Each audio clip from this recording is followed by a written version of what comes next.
বাংলাদেশ ই স্পোর্টসের জন্য আজকে সব থেকে কালো একটা দিন। বাংলাদেশ ই স্পোর্টস বা বাংলাদেশের ফ্রি ফায়ার ই স্পোর্টস বাংলাদেশ থেকে হারিয়েছে ফ্রি ফায়ারের সব থেকে ডেডিকেটেড একটা ফাইটারকে, একটা যোদ্ধাকে। ছিল ক্যানোলা নিয়েও খেলতে চাইছে, মানা করছি, পরে নাদিসহ নিয়ে গেছে। নাদি নিয়ে গিয়ে হচ্ছে ক্যানোলাটা খুলছে, কারণ ক্যানোলা দিয়ে কিভাবে খেলবে, ক্যানোলা দিয়ে তো খেলা সম্ভব না। আমরা কথা বলতেছি জেবি চিতাকে নিয়ে, এবং আজকে আমি কোনোভাবেই চিতা ছাড়া অন্য কোনো টপিক, অন্য কোনো চিন্তা আর মাথায় আনতেই পারতেছি না। গাইজ, আমি তোমাদেরকে আজকে একটু জেবি চিতাকে চেনাবো।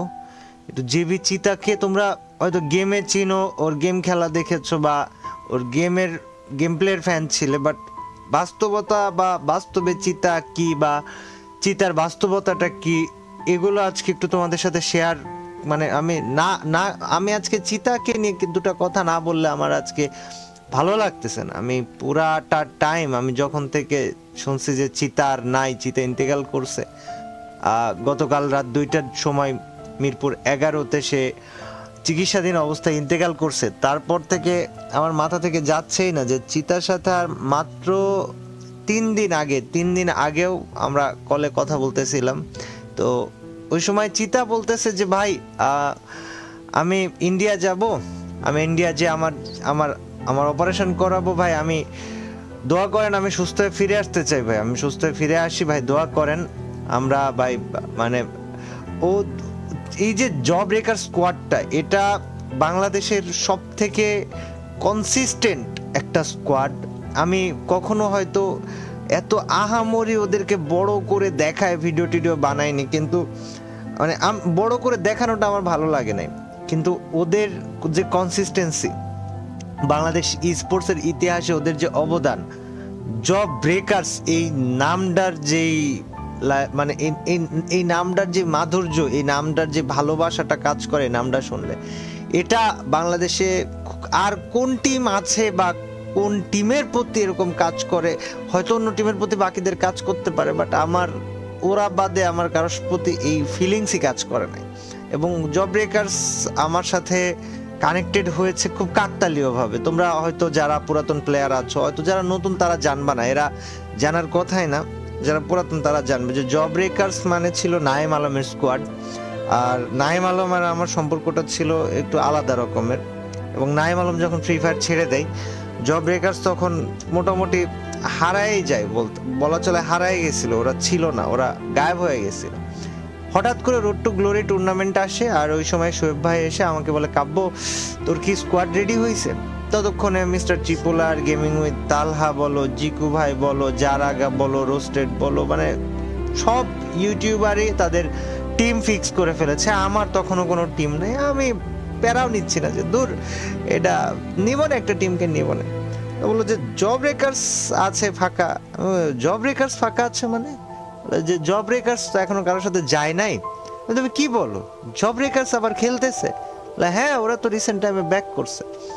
তো পরে শোয়েব ভাইয়ের কাছে এই কথা শুনে জব ব্রেকার্সের সাথে একটা মিটিং অ্যারেঞ্জ করি, আর ওই মিটিংয়ে উপস্থিত ছিল চিতা ছিল, তারপর ফ্রিক ছিল, মানে তানভীর ছিল, আমাদের সিয়াম ছিল, কুট্টুস ছিল, ওরা সবাই ছিল। ওদের সাথে আমার আনুষ্ঠানিক যাত্রা শুরু হয় এই রোড টু গ্লোরি টুর্নামেন্টের মাসখানেক আগে থেকে।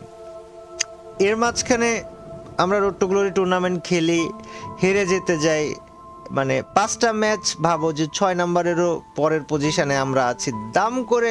মানে এই যে 5টা ম্যাচ হচ্ছে, 5টা ম্যাচে ফ্রিকের বা চিতার একই কথা যে ভাই প্যারা নিন না, সমস্যা নাই, আমরা জব ব্রেকার্স ভাই, আমরা এক ম্যাচে খেলা ঘোরাই দিই। তো 6 নম্বর ম্যাচে দাম করে এমন একটা গেম প্লে হইলো যে আমার মনে হয় বাংলাদেশ ই স্পোর্টসের ইতিহাসে এটা অন্যতম একটা সেরা ম্যাচ আমার কাছে। আর আমরা সেকেন্ড হই রোড টু গ্লোরি টুর্নামেন্টে।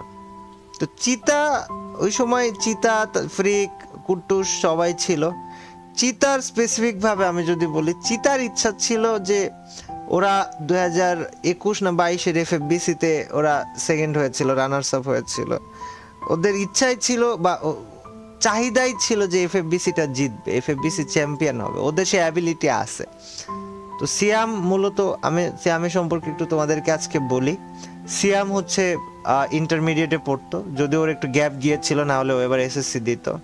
ও ওর বয়স ছিল 20 বছর, আম্মার সাথে থাকতো, মাটি কাটাতে থাকতো, ইসিবি মাটি কাটার ওইখানে থাকতো। তো সিয়াম অসুস্থ হওয়ার পরে খুব বেশি দিন লাগে নাই, আমাকে ফ্রিক জানায় যে ভাই সিয়াম তো এরকম অসুস্থ, ওর তো লাংস ইনফেকশন হয়েছে। আমি ওর সাথে কথা বলি, মানে জিজ্ঞেস করি কি অবস্থা। বিশ্বাস করো ভাই, মানে কসম খোদার, ও যে একটা ছেলে, ও যে একটা মারা গেছে, ও যে একটা ছেলে, ওর কথাবার্তা কোনো জায়গায় তুমি বলতেই পারবা না যে ছেলেটা অসুস্থ, মানে ও অসুস্থ, বা ওর কথার মধ্যে এরকম ধরনই নাই। এরা আসলেও অন্যরকম একটা ছেলে, একটা ফাইটার তো ফাইটারই, মানে কথা বলার মধ্যে ভাই কোনো রকমের অসুস্থতার কোনো লক্ষণ নাই। আমি লাস্ট কিছু 2-1 সপ্তাহ আগে, 1 সপ্তাহ বা 10 দিন আগে, ওরা যখন এফএফবিসি খেলার ওই টাইমটা, ওর আম্মার সাথে কথা হয়, ওর সাথে কথা হয়। ও আমারে বলে যে ভাই আমি জিজ্ঞেস করি কি অবস্থা, তুই কবে সুস্থ হবি? বলে ভাই এখন যেহেতু লাংস ইনফেকশন হয়েছে তো ইন্ডিয়া যেতে চাচ্ছি, ইন্ডিয়া যে একটু অপারেশন করাইতে হবে, বাংলাদেশে ডাক্তারকে দিয়ে অপারেশন করাইলে ভাই জানেনি তো, মানে বাংলাদেশের উপরে আমাদের ম্যাক্সিমাম মানুষের ভরসা নাই, বিকজ বাংলাদেশ একটা এমন পর্যায়ে থাকার দেশ, এদেশের সব থেকেও এদেশে কিছু নাই, এই দেশের জন্য এর থেকে বড় ব্যর্থতা আর কিছু নাই। আমার ছোট ভাই চিতা সিয়াম যে বেঁচে নাই, সিয়াম বলছে যে ভাই বাংলাদেশে চিকিৎসা করাবো না, আমি ইন্ডিয়াতে ভাই টিকিট করাইতে দিতেছি বা ভিসা করাইতে দিতেছি, আমি ইন্ডিয়াতে যে অপারেশন করবি। কয়েকদিন আগে কথা বললাম, আমি তোমাদেরকে বলি, ওর সাথে আমার লাস্ট কথা হয় হচ্ছে জুনের 30 তারিখে। ও বলে যে ভাই ভিসা অ্যাপ্লাই যে করবে ওনাকে টাকা পাঠাতে হবে। আমি বলি যে আচ্ছা ঠিক আছে, সমস্যা নাই, তুই ঘুমাই যা, আমি রাতের মধ্যে পাঠিয়ে দিচ্ছি। তো ও নিজেকে মানে সুস্থ করার জন্য যথেষ্ট আশাবাদী ছিল ভাই, যথেষ্ট আশাবাদী ছিল। ওর হয়েছিল কি স্পেশালি লাংস ইনফেকশন হয়েছিল, আর যার কারণে ওর হাতে পায়ে সারা শরীরে পানি জমে যাচ্ছিল, এবং লাস্টে সম্ভবত গতকাল রাতে মিরপুর 11-তে তোমার ছিল, ডেল্টা হেলথ কেয়ারে ভর্তি ছিল। এটা প্রাইভেট হাসপাতালে গেছে 2 দিন হইল। এর আগে ফ্যামিলির মানে সবার কাছ থেকে যতটুকু জানতে পারছিলাম যে ওরা একটা সরকারি হসপিটালে ভর্তি ছিল। আমার কথা হচ্ছে সরকারি হসপিটাল রেখে লাভ কি যদি সেই সরকারি হসপিটাল দিয়ে প্রপার চিকিৎসায় না দিতে পারে। অনেকটা টাইম ওকে ডিলে করাইছে, অনেকটা সময় ওকে ডিলে করাইছে, তারপর ওকে প্রপার চিকিৎসা দেয়নি সরকারি হসপিটাল। ভাই তোরা পারবি না, তোরা বলে দে যে ভাই আমরা পারবো না। ডিলে করাইছে এবং অনেকটা সময় ডিলে করাইছে। মাত্র 2 দিন হয়েছে বেসরকারি হসপিটালে না পেরে বাধ্য হয়ে ভর্তি হয়েছে। তো ও গতকাল রাত্রে আমি যতটুকু শুনলাম তানভীর মানে আমাদের ফ্রিকের কাছ থেকে, গতকাল রাত্রে সম্ভবত হৃৎপিণ্ডের ভালভে কোথাও একটা পানি জমে যাওয়ার কারণে বা ঢুকে যাওয়ার কারণে ও ইন্তেকাল করে।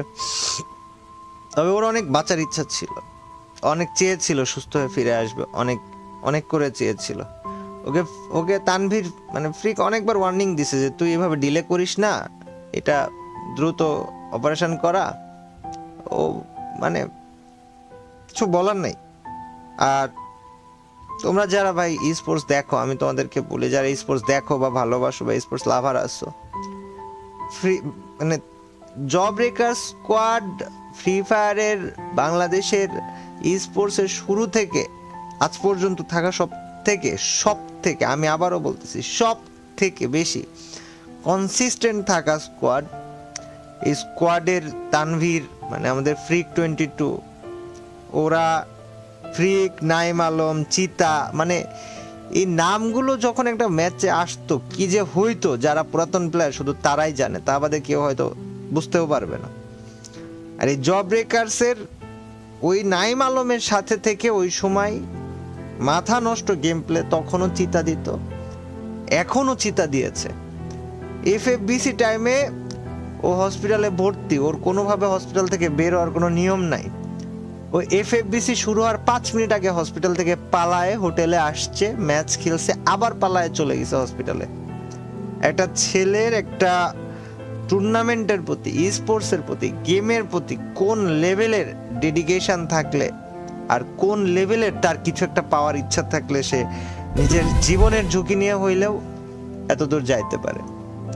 যাক গাইস, এই যে প্রোফাইলটা, এটা আমাদের চিতার প্রোফাইল। আমি সার্চ করতেছি যখন, আমি দেখতেছি 1-2 ঘন্টা আগে অনলাইনে ভাই, আমি 3 দিন আগে ওর সাথে কথা বলছি। হ্যাঁ, আমি কোনোভাবে মানে আমি নিউজটা শোনার পর থেকে ভুলতেই পারতেছি না যে ওর লাস্ট কথাটা যে ভাই আমি ইন্ডিয়া যাব, অপারেশন করব, ভাই দোয়া করেন আমি একটু সুস্থ হয়ে ফিরে আসতে পারি। জান আমি ওরে বললাম যে তুই যা, সমস্যা নেই, আমরা আসি, তো টাকা পয়সা নিয়েও চিন্তা করিস না, লাগলে আমি আসি, লাগলে ইউটিউবাররা সবাই আছে, লাগলে ফ্রি ফায়ার কমিউনিটি আছে।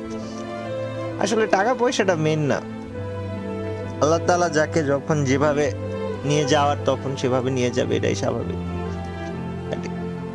এই চিতা নামটা তোমরা আজীবন মনে রেখো। এবং বাংলাদেশের ফ্রি ফায়ারের প্রতি আমার নিজের পার্সোনাল ভাবে রিকোয়েস্ট থাকবে যে চিতা নামটা এটা যেন ফ্রি ফায়ার স্পোর্টস এর সাথে আজীবন কানেক্টেড থাকে। Free fire sports, free fire নিজে যেন এই চিতা এই নামটাকে আলাদাভাবে রিকগনাইজেশন দেয়। আর যদি ফ্রি ফায়ার না দিতে পারে, এটা ফ্রি ফায়ারের জন্য ব্যর্থতা, এটা স্পোর্টস এর জন্য ব্যর্থতা, এটা আমাদের জন্য ব্যর্থতা হবে। ওর জন্য তোমরা দোয়া করো। মাত্র 20 বছর বয়সে ভাইটা আমাদের চলে গেছে, ওর আম্মার উপর দেখি যাচ্ছে, এটা হয়তো ওর আম্মাই জানে, আর কেউ বলতে পারবে না। মানে বুঝতে পারতেছো ভাই যে তার ছেলে নাই। আর গাইজ আমি তোমাদেরকে একটু বলে দেই, চিতার মানে ওকে দাফন করা হবে হচ্ছে ওর ফেনীতে, ওর গ্রাম যেখানে এলনা পাথর, ছাগলনাইয়া, ফেনী, এখানে। তো কেউ যাইতে চাইলে যাইতে পারো। আজকে সম্ভবত বাদ এশা ওর জানাজা অনুষ্ঠিত হবে এলনা পাথর, ছাগলনাইয়া, ফেনীতে। দোয়া করো তোমরা, এবং এই একটা শব্দ মনে রাখো যে চিতা বাংলাদেশে একটাই ছিল, একটাই হয়েছে, একটাই চিতা আজীবন থাকবে, আর কোনো সেকেন্ড চিতা হবে না। ওর জন্য দোয়া করো, আল্লাহ তাআলা যেন ওকে মাফ করে দেয়, জীবনে যদি কোনো ভুল ত্রুটি থেকে থাকে, কোনো কবরের আযাবটাও মাফ করে দেয়, এবং ওকে যেন জান্নাতুল ফিরদাউস নসিব করে। তোমরা চিতা নামটাকে ফ্রি ফায়ারের স্পোর্টস এর ইতিহাসে আজীবন বাঁচায় রাখবা। তোমরা এই দায়িত্ব আমি নিচ্ছি, তোমাদেরকে দিচ্ছি, এবং ফ্রি ফায়ার যেন চিতাকে আলাদাভাবে রিকগনাইজেশন দেয়, যেন আজীবন স্পোর্টস এর সাথে জেবি চিতা এই নামটা লেগে থাকে। আল্লাহ হাফেজ সবাই।